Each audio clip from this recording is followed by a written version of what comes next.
Your brain is the single greatest multiplier of your life. When it learns faster, everything in your world accelerates.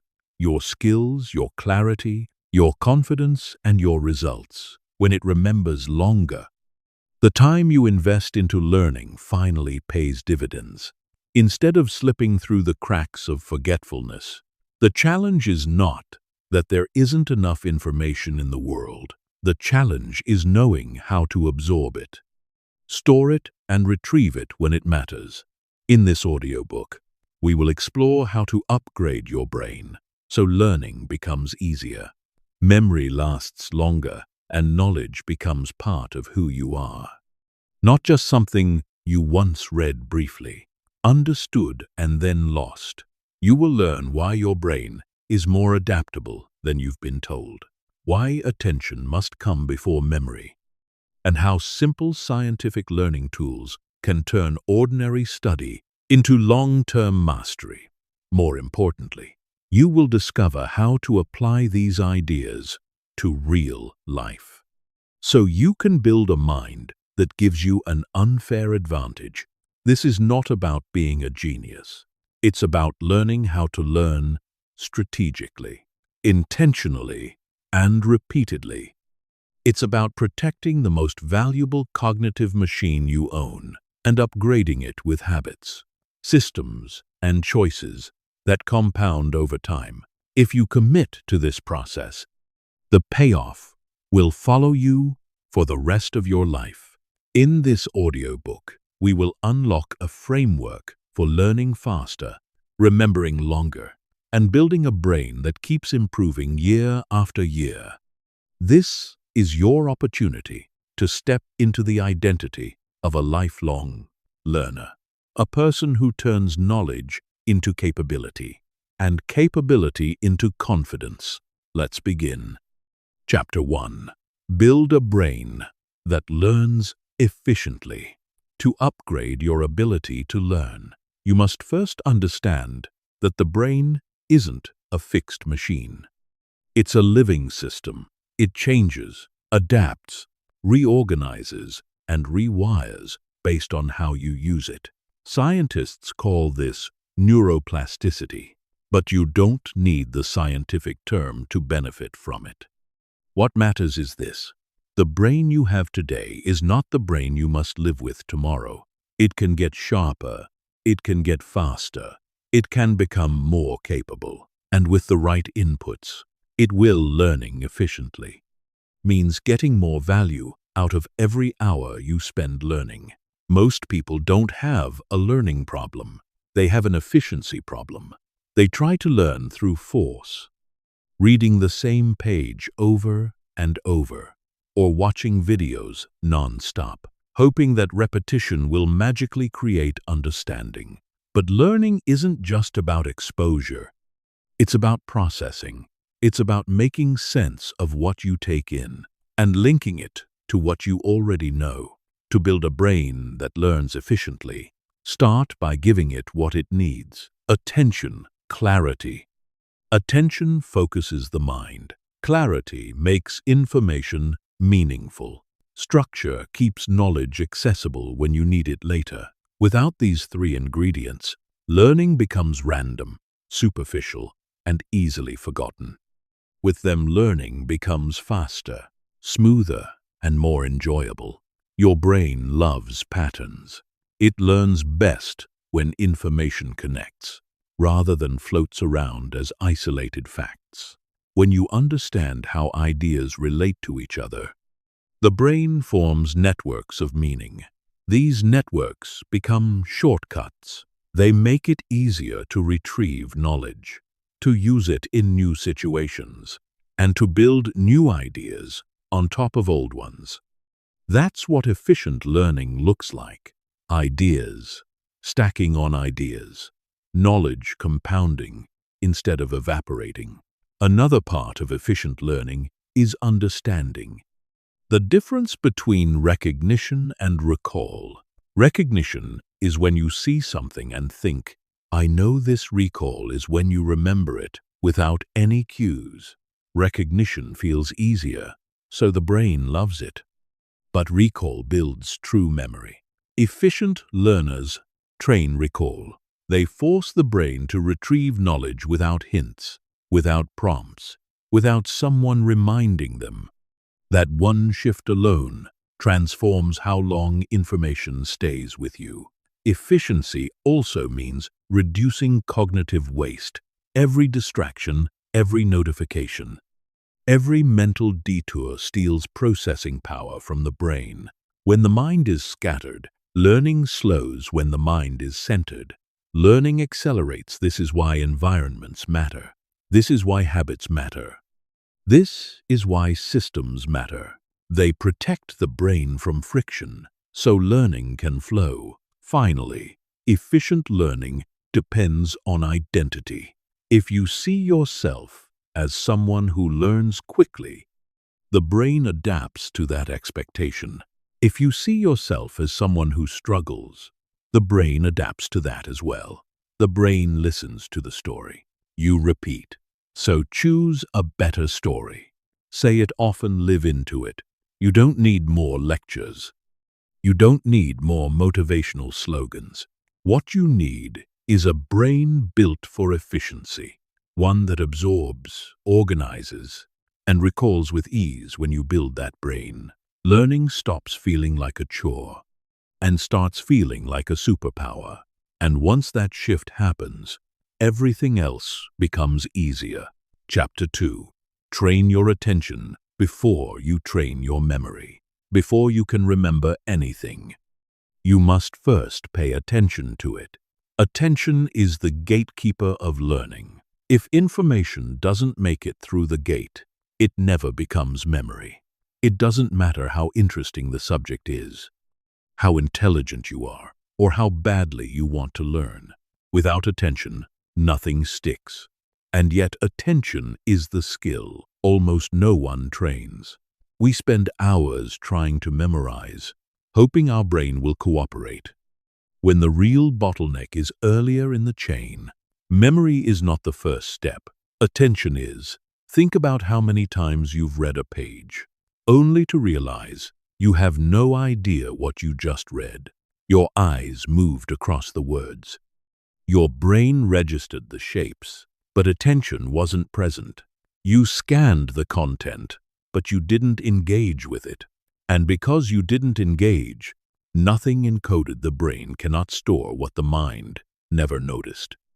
This is why attention is such a powerful multiplier. When you improve attention, every form of learning improves along with it. Attention is not just about focus. It's about removing competition. Your brain cannot fully attend to multiple things at once.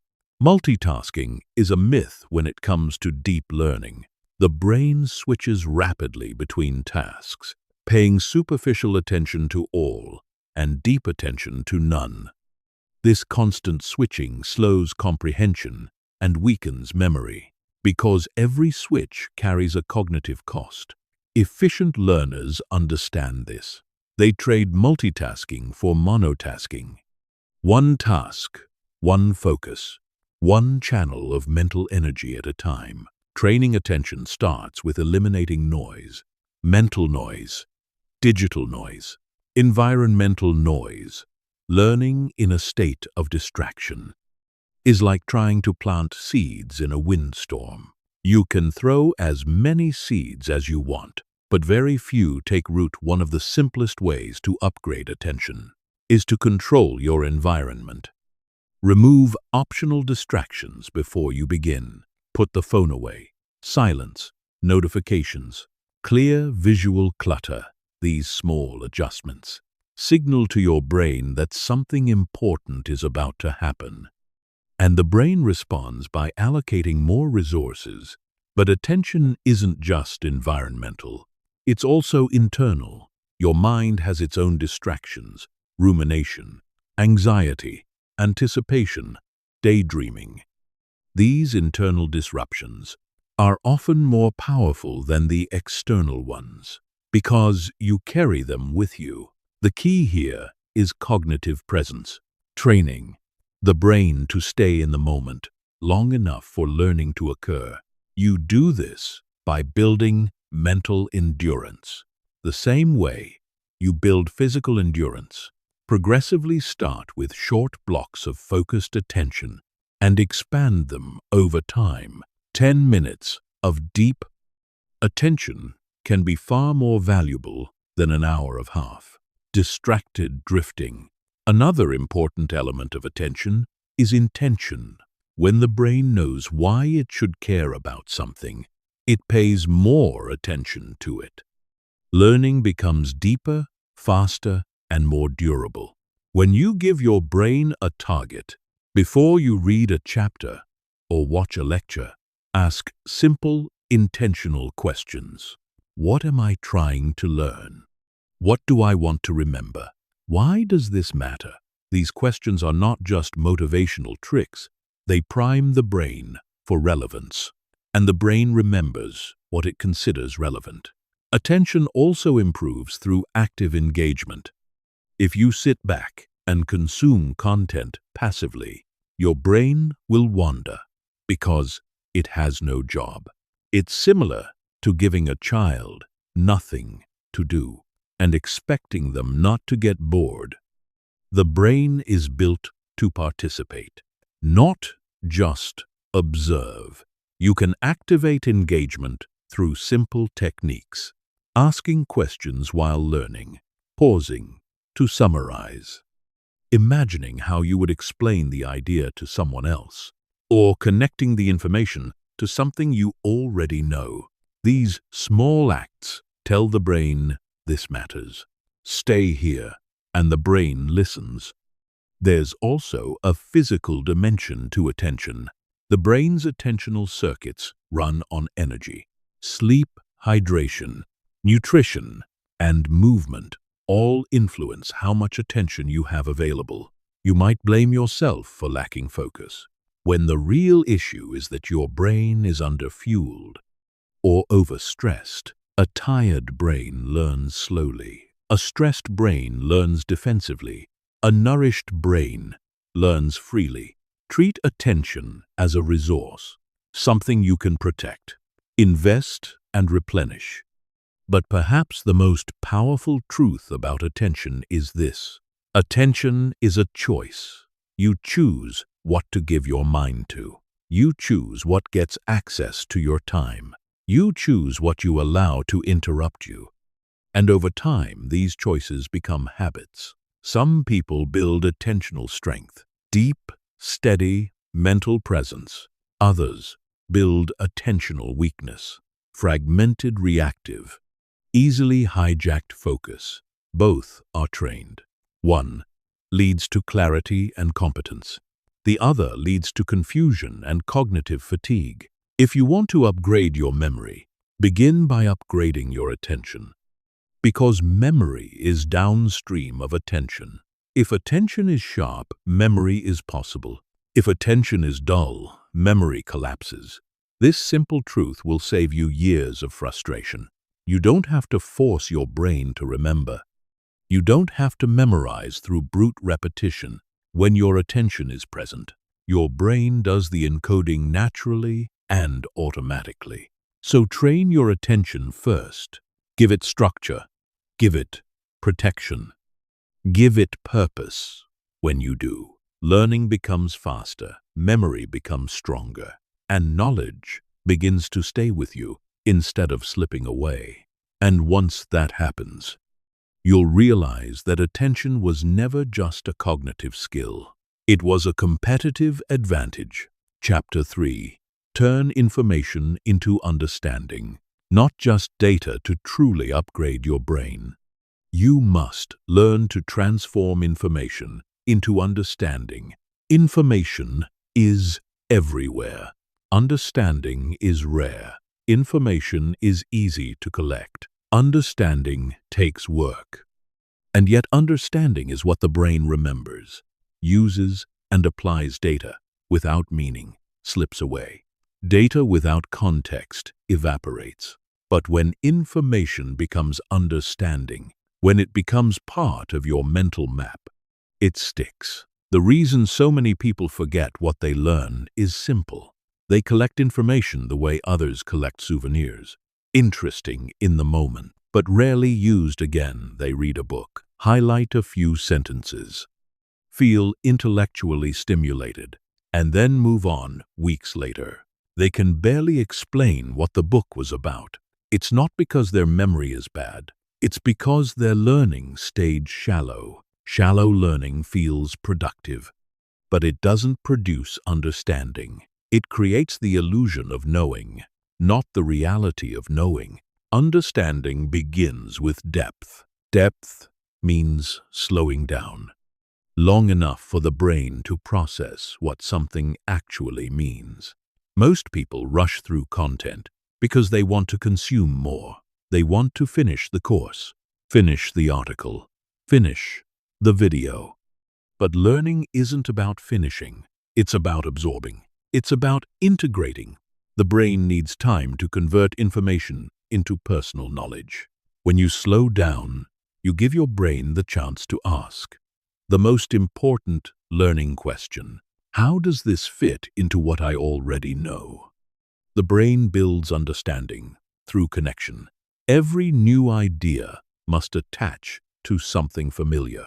If there's nothing to attach to, the idea floats. It becomes trivia, interesting but unanchored. That's why knowledge compounds faster.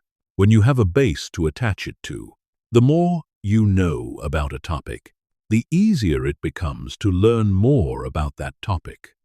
Learning is not linear, it's exponential. Once the foundation is in place, one of the best ways to deepen understanding is to look for mental models, structures that explain how something works. Mental models simplify complexity without oversimplifying the truth. They help you take raw information and organize it into something meaningful. Instead of memorizing hundreds of facts, you learn the structure behind them. This is how experts think. They don't recall endless details. They understand patterns. And when you understand patterns, details become easier to learn and easier to remember.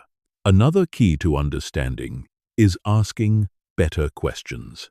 Questions activate curiosity.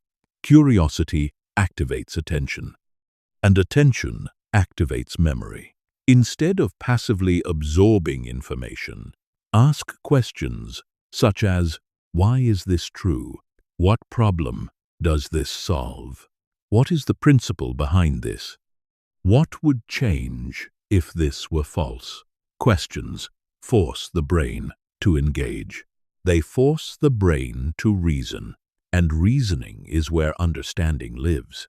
Teaching is another powerful tool for understanding. When you teach something, even informally, you are forced to clarify your thoughts. You must fill in the gaps. You must explain the logic. Teaching exposes what you don't know and strengthens what you do. Many people believe they understand something because it feels familiar, but they cannot explain it clearly. Familiarity is not understanding. Explanation is the rule is simple. If you can't teach it, you don't truly understand it.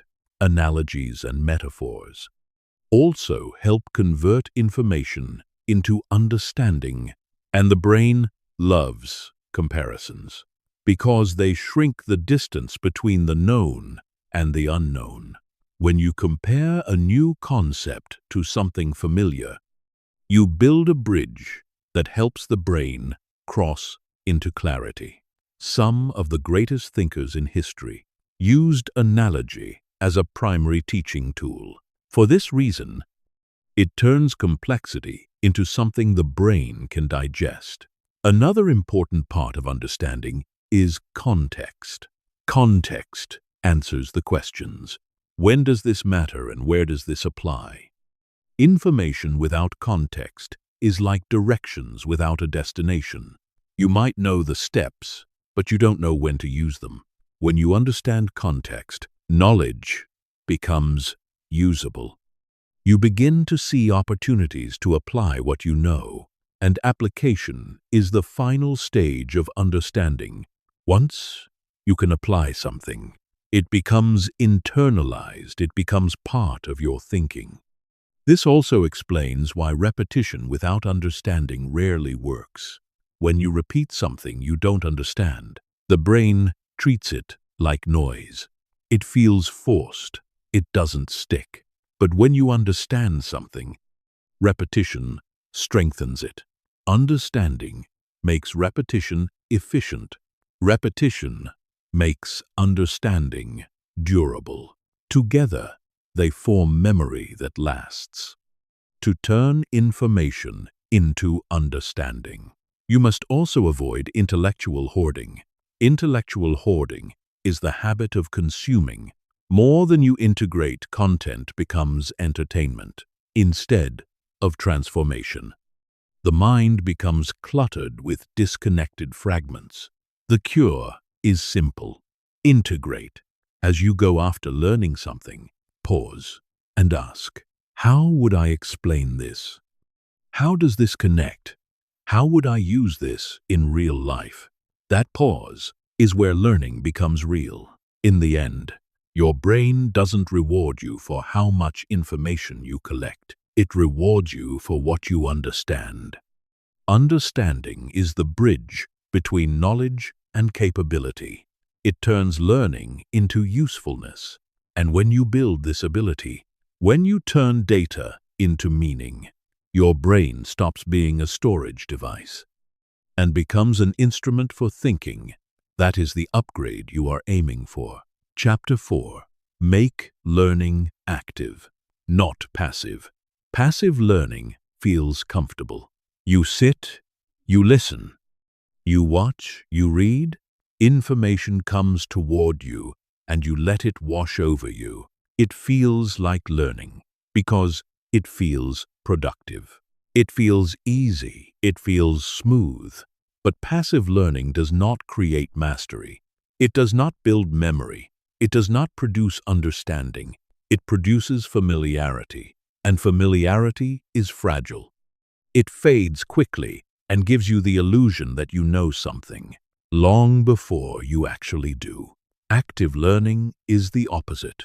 Active learning makes the brain participate. It forces engagement. It requires effort.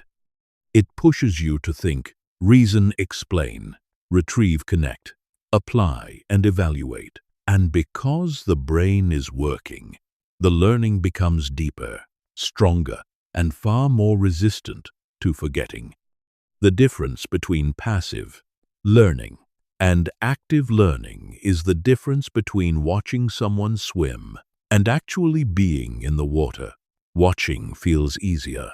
Doing produces skill. One of the most powerful forms of active learning is retrieval. Retrieval means pulling information out of your brain.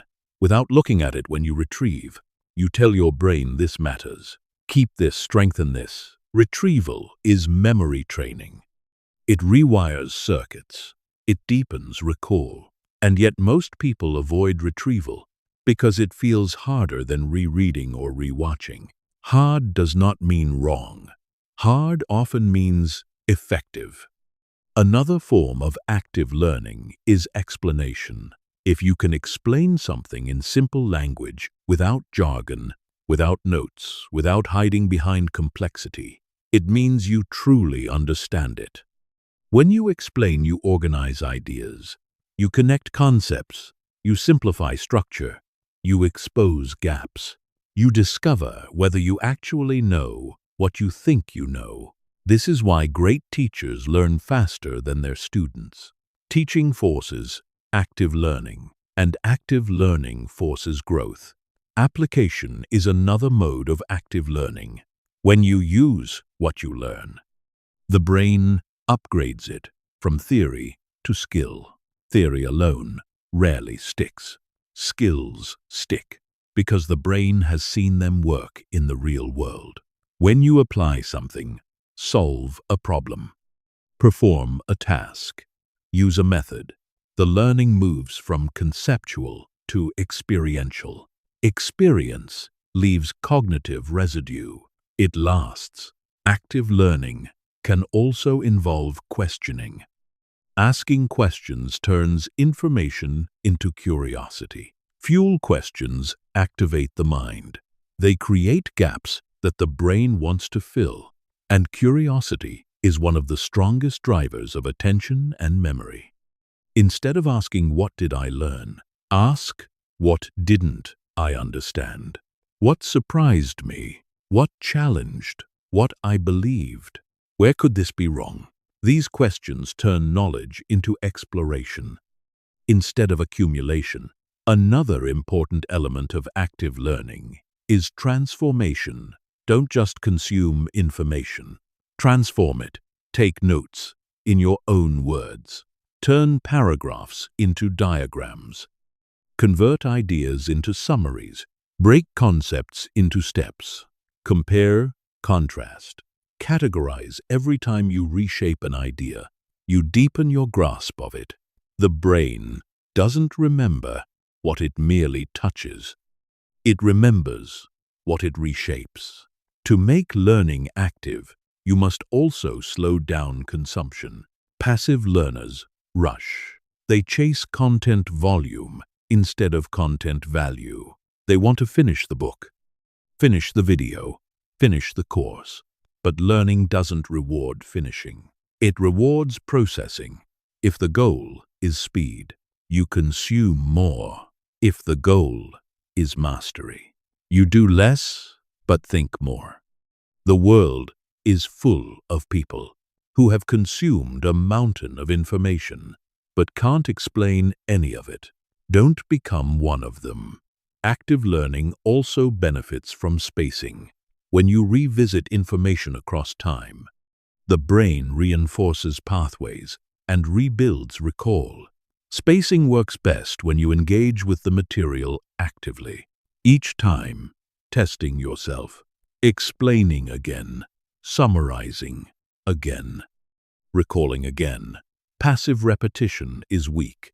Active repetition is powerful. Even reading can become active. Most people read passively. Their eyes move, their brain drifts, and little gets encoded to read actively. You highlight selectively, summarize occasionally, pause frequently, and ask questions continuously. You make the text work. You make the ideas move. You give the brain something to do beyond scanning words. Another distinction to understand is that passive learning feels good in the moment, but produces little growth, while active learning feels harder in the moment, but produces lasting growth. This is true across every domain. Learning a language, mastering a skill, understanding a concept, remembering a fact, solving a problem, the brain grows through challenge, not comfort. If your goal is to upgrade your brain, you must choose growth over ease. The brain loves efficiency, but it is built by effort. Effort is the signal for adaptation. When learning feels slightly uncomfortable, slightly effortful, slightly demanding, that is often when the brain is upgrading, searching the nest.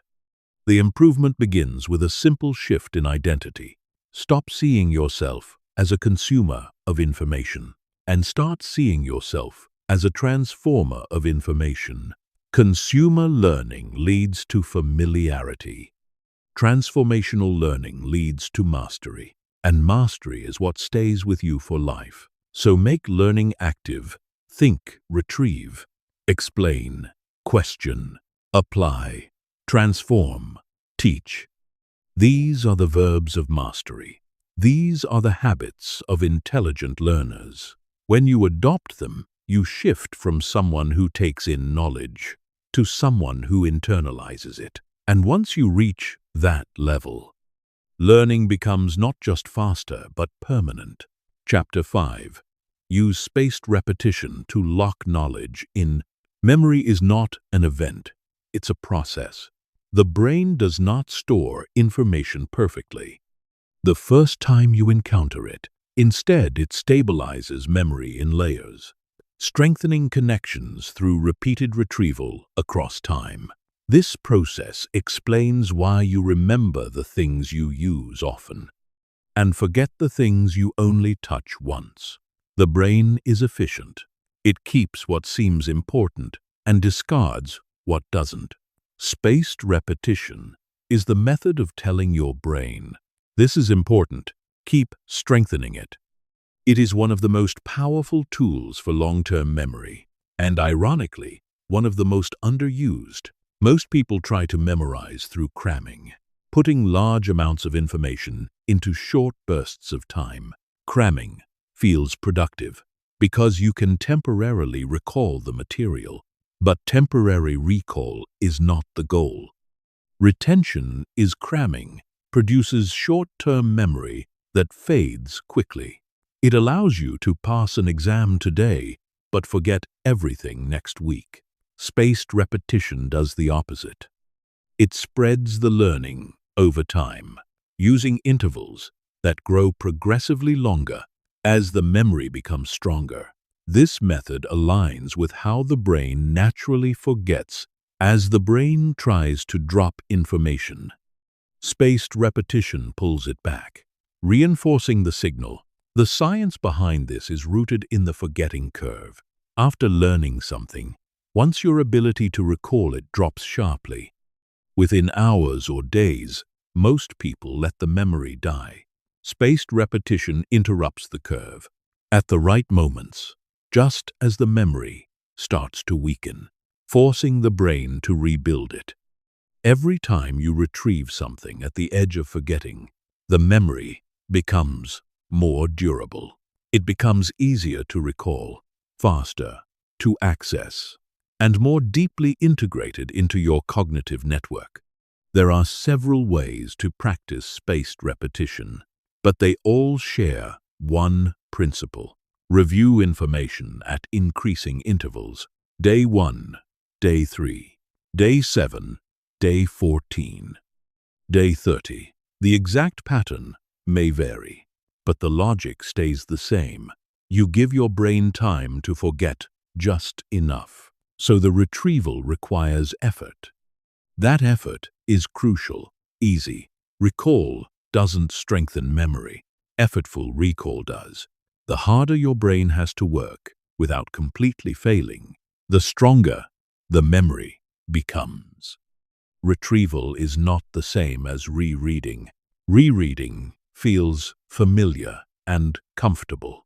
You look at the words again, and the brain says, "Yes, I recognize." This recognition feels like understanding, but it's shallow. It creates the illusion of knowledge.